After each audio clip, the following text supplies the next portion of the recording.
Hello everyone, and welcome back to the Ghost Alpha FPS framework series. In part 3, we created our player states, stance states, gameplay states, weapon states and ADS state, but right now, they're just definitions and do nothing.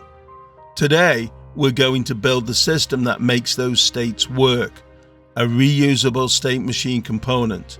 We will be integrating this into our player base, build a testbed in Unreal Editor, and then watch the system driving state changes live in-game. By the end of this video, we'll be able to transition between standing, crouching, prone and sliding while seeing the FPS updates in real time. So let's get started. If you've watched my state machine snippet video, some of this component will look familiar. That video focuses on building a reusable FSM component in isolation. Today, we're taking it much further by integrating it into the Ghost Alpha player base, binding real gameplay states and building a testbed so we can see it working in-game. Before we start coding, let's talk briefly about what a state machine actually is. A state machine is a system that tracks what state an object is currently in and controls how it transitions between states. For example, a player cannot be standing and prone at the same time. A weapon cannot be firing and reloading at the same time. An ADS system cannot be entering ADS and exiting ADS simultaneously.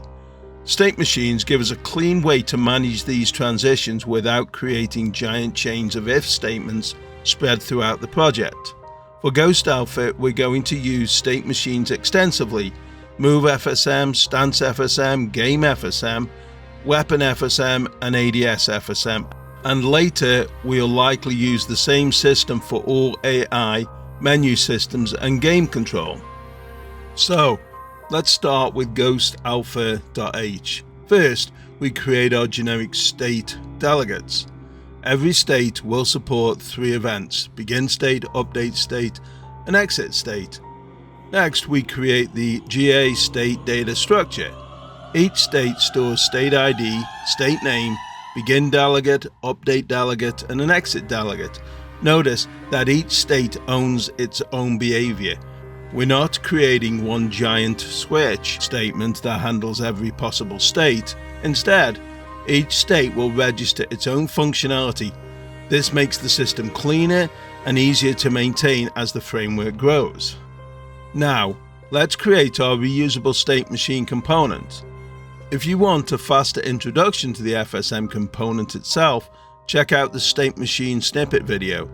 It will give you a jump start before diving into the Ghost Alpha implementation. This component will be responsible for registering states, changing states, tracking current state, tracking previous state, broadcasting state events, and provide debug information. We'll start with the add state. This allows us to register a new state with the FSM. Next, we'll implement set state. This is the heart of the system. When a state changes, we first call the current state's exit delegate. Then, we update our current and previous state values. Finally, we call the new state's begin delegate. This guarantees every transition follows the same life cycle: exit, change, begin. We also add helper functions to retrieve states and query the FSM. Now let's look at the statemachine.h file. The header defines what the FSM component exposes to the rest of the framework, and as we saw in part 3, this means that we can add this to player base and weapon base, AI classes, UI managers or any other actor that needs state control. The FSM name is used for debug output, allows us to identify during debugging which states are moving from and to. And given that the states are managed using the integer from the enum, the name provides a cleaner, readable form. The state map is the main state registry, and the key is state ID. We now define the structure FGA_state data that we looked at previously. This means each state owns its name and its begin, update, and exit delegates. Then we have debug options, so we have the opportunity to debug to the screen, debug to the console log, and we can change the debug color. Then we have the public functions. Add state registers a new state.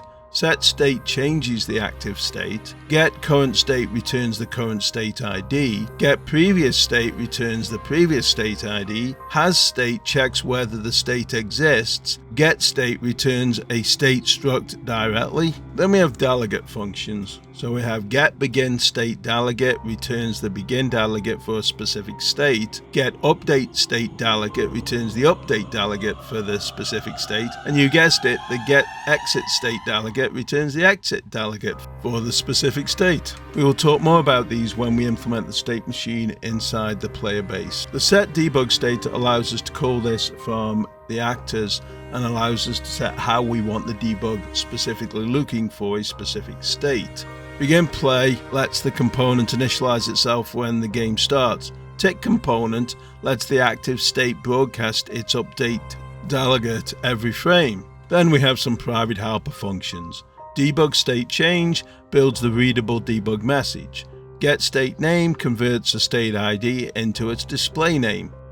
So the header gives us the contract. It says this component can register states, this component can change states, this component can expose state-specific delegates, this component can report current and previous states, this component can debug state transitions.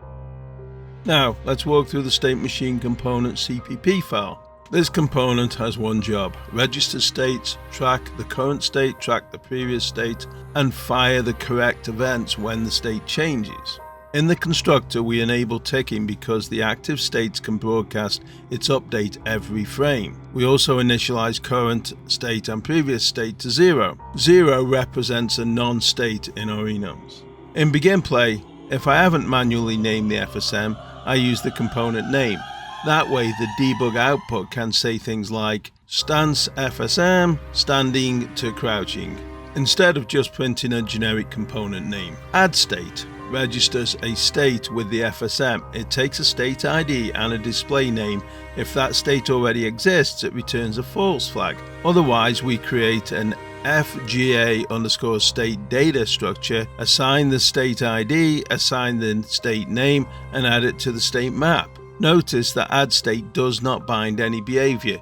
It only registers the state. The behavior is attached later through the state's begin, update, and exit delegates. Set state is the heart of the FSM.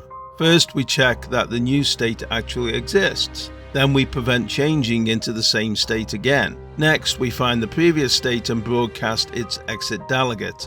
After that, we update the previous state and current state. Then we find the new current state and broadcast its begin delegate. Finally, we call debug state change, so we see the transition on screen or in the output log. Tick component finds the current active state. If the state exists, it broadcasts the state update delegate. This means the active state can run update logic every frame.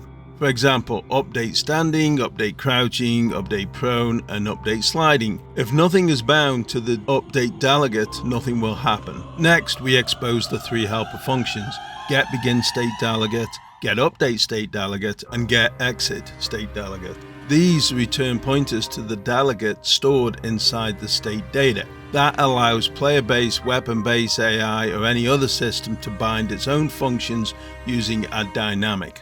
Debug state change builds a simple message using the FSM name, previous state name, and new state name. If debug logging is enabled, it writes to the output log. If the screen debug is enabled, it displays the message on the screen. This is what it tells you. When we build our testbed, we will see this message working. Set debug state is a small blueprint callable helper. It lets us turn screen debug on or off, log debug on or off, and set the debug color from the blueprint. That makes the testbed much easier to use because we don't need to recompile just to change the debug options. One thing I always recommend is building debugging support directly into your framework. A system that can't be observed is difficult to troubleshoot, so we're adding optional debug output. We can write state transitions to the output log, and we can display them on the screen. And we can even configure colors to make different state machines easier to identify. This is going to become extremely useful once we start adding movement systems, weapons, and gameplay logic. So let's build our testbed. We are now going to walk through the code we will need to add to the player base class to support our testbed. This will focus on the stance FSM implementation. Note, some of this code will be kept moving forward. Some of it we will remove before the next installment. Let's start with the playerbase.h file. This is our stance state machine. Its job is to manage transitions between standing, crouching, prone, and sliding. The player base doesn't manage those transitions directly. Instead, it delegates that responsibility to the FSM component. For our testbed, we will be adding 4 images, one for each stance. When a state becomes active, we'll update the UI so we can visually confirm the transition occurred. This references our UI test widget. This widget displays the current stance image.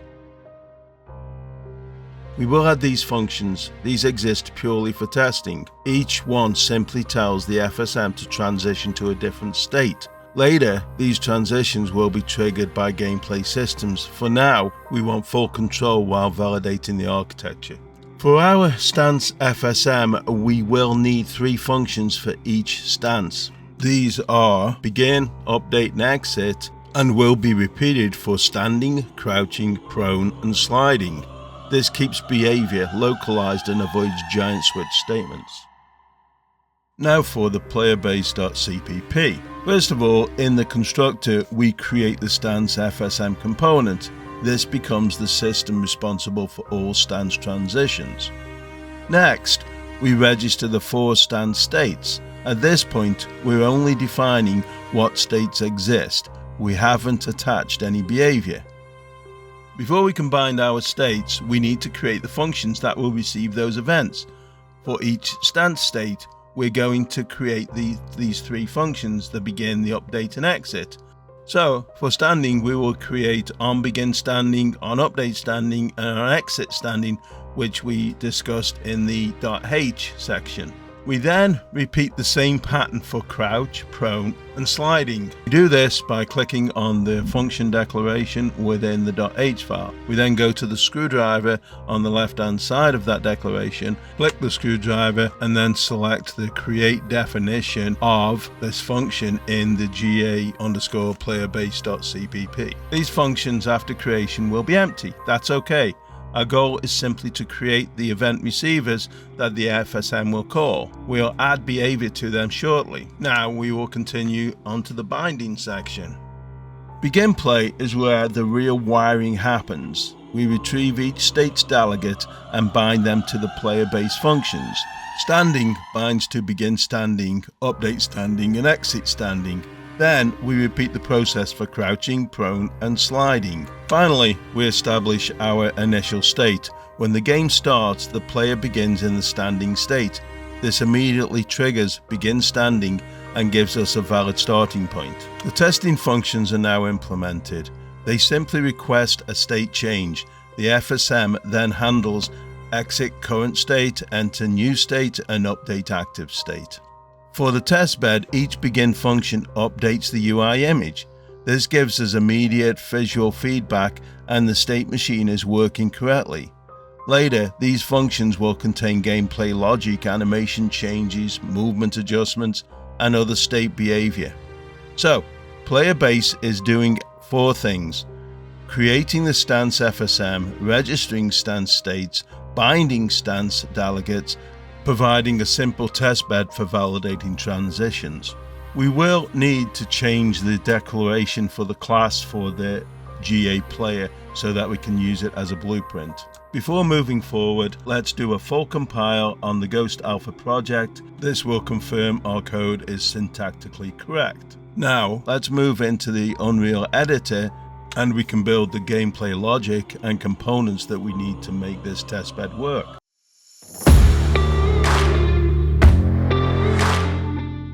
Now that we've built the state machine component and the stance FSM is wired into the player base, we need a way to test it. Here's where the testbed comes in. For Ghost Alpha, I'm going to create a dedicated development map called map_test range. This is not a final gameplay map, This is a controlled testing environment that we'll continue to use throughout the series. As the framework grows, this map will grow with it. Later, we will use it for movement testing, weapon testing, ADS testing, full damage, and multiplayer checks. But for now, part 4, we're only going to use it to validate the stance FSM. At this point, we've completed the state machine component, updated player base, registered our stance states, generated the state function bodies, and bound our state delegates. Before we start building the testbed, let's make sure everything compiles. Return to Visual Studio, build the solution. Verify there are no compile errors. Once the build complete, successfully launch the project using the development editor. This ensures we're testing the latest version of the code we've just written. When Unreal Engine opens, we're ready to create our test environment. Now that the project launches successfully, let's create a dedicated testing level. Click File, New Level, and select Basic Level, and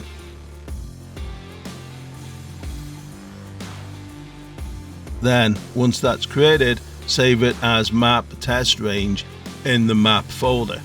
This is not intended to be a final gameplay map. This is a development and validation environment that we'll continue using throughout the Ghost Alpha series. As we build more systems, this map will evolve with the framework. Now we're creating it specifically to validate the stance FSM implementation. Now create 4 input actions: IA standing, IA crouching, IA prone, and IA sliding. Each one will map to one of the temporary test functions we added in the GA player base class. IA standing calls Go standing, IA crouching calls Go crouching, IA prone calls Go prone, and IA sliding calls Go sliding. These functions are not final gameplay code. They are temporary test hooks so we can validate the FSM inside our test map. So let's create these input actions. Let's create a folder to store our input actions. We'll call this folder Input. Now let's create the IA standing input. Right click in the empty space in the folder and select Input Action. Then rename this to IA Standing. Now repeat the same action for IA Crouching, IA Prone, and IA Sliding. This is how you should look after you've done this. Next, add those input actions to a mapping context. Firstly, create a new folder inside the input folder and call it Mappings. Then, inside this folder, right-click and create an input mapping context. Then rename it to IMC FSM Testing. Next, double-click on this new object. As it opens, click on the plus by Mappings and add one of the input actions that you just created. Then assign a key to handle that input action. Then do all the 4 input actions that we created previously and assign keys to them. This is how that should look now. Before we go any further, let's get the images that we're using to represent the stances inside the project. So make sure you downloaded the attachment that I have in the description. That will contain 4 different images, one for standing, crouching, prone, and sliding. Create a new folder inside the UI folder and call it Textures.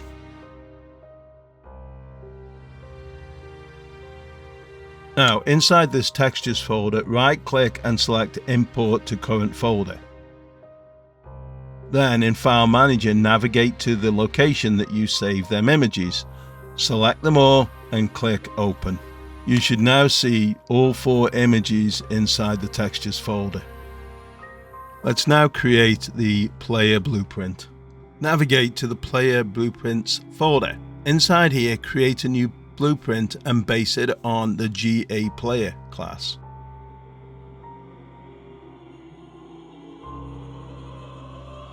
Rename this new blueprint to BP_FSM_player. Now we need a visual feedback, so let's create a simple test widget. Navigate to the UI folder and create a new folder called Blueprints. Inside this new blueprint folder, right-click and select a new blueprint class. navigate to the user widget and select it and create it. Then rename this to bpw_fsm_test UI. Double click on the user widget that we just created. First thing we want to do is create a canvas panel.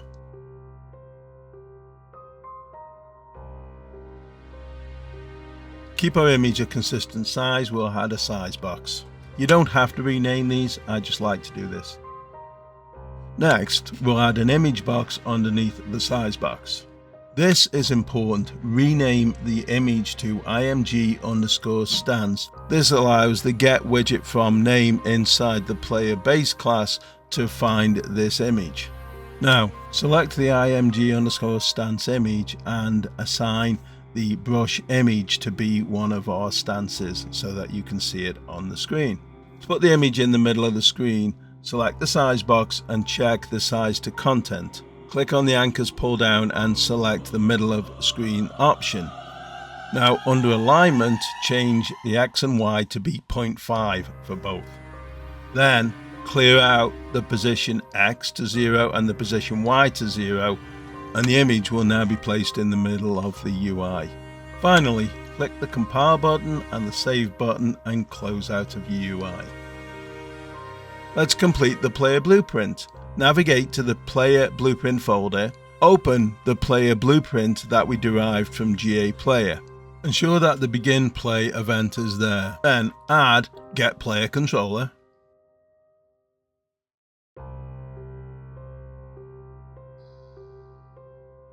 Now from the player controller, get the enhanced input local player subsystem. From the event begin play, add the mapping context. Now, plug in the enhanced local player subsystem output into the target of the mapping context. From the add mapping context, select and add the set FSM debug. From this, drag off the debug color and create a new variable. At this point, you can compile and save, and then you'll be able to set the variable debug color. I chose red, and then select write to screen. Also, don't forget to set the mapping context to imc_fsm_test. Now select the event possessed. Drag off this and create an add widget. Set the widget class to bpw_fsm_test. Drag off from the create widget and add a add to viewport. And then plug in the return value into the add to viewport target. Drag off from the add to viewport and add the set testing widget from our player class. Plug in the return value from the create widget into the testing widget. Let's add the input actions. So right click and select one of our enhanced input actions that we created. In this case, I selected IA crouching, drag off the triggered and add in go crouching function from the base player class. Finally, repeat this for IA standing, IA prone and IA sliding, and this is how your input should now look.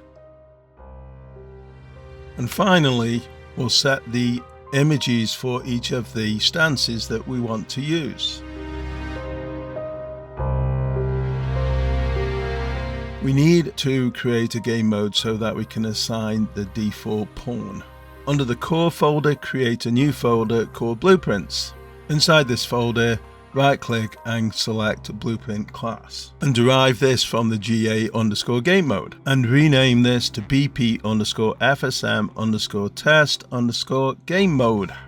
Double-click on this, and now go down to default pawn class and change it to our player blueprint BP_FSM_player. Compile and save, and the game mode is ready, and you can close it out.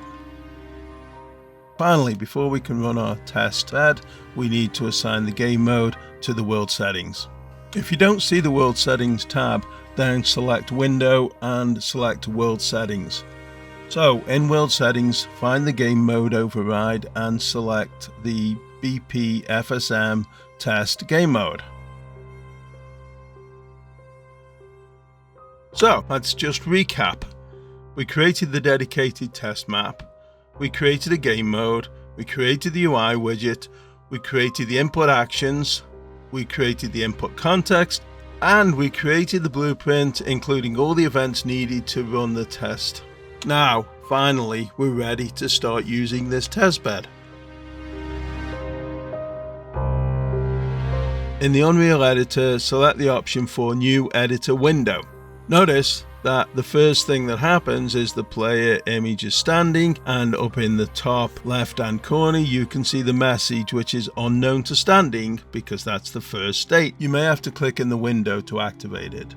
Click on the button you assigned for crouching. Notice the top left now says standing to crouching. Now click on the button you assigned to go prone, and notice up in the top left you have crouching to prone. Click the button that you assigned to go sliding, and you should see in the top left prone to sliding. Click the button that you assigned to standing, and in the top left you will see that you've gone sliding to standing. Click the button you assigned to prone and you should go standing to prone. You should see the image changing of the soldier standing, crouching, prone and sliding. The reason we built this test map is that we are not guessing. We are not just hoping the code works. We can actually see the framework work in-game before we connect this to the final movement, animation, camera offsets, weapon positioning, ADS behavior. We already know the core FSM foundation works. That is the value of the testbed. So now we have a reusable FSM component, a stance FSM integrated into player base, input actions driving state changes, state-specific delegates firing, debug output on the screen, and visual feedback inside the level. That is a real working foundation. This is where Ghost Alpha starts moving from architecture into actual gameplay systems. If you're following along, you'll find a link to this entire Part 4 project in the description below. If you're finding the series useful, please subscribe and comment. It's a small thing, but really does help me to continue providing this content. My goal is to continue investing my time into building Ghost Alpha and helping the FPS community learn professional Unreal Engine architecture. In the next part, we'll begin connecting this framework to actual gameplay systems and start turning architecture into player-facing functionality. Thanks for watching. This mission is complete, and as always, let's build something amazing today.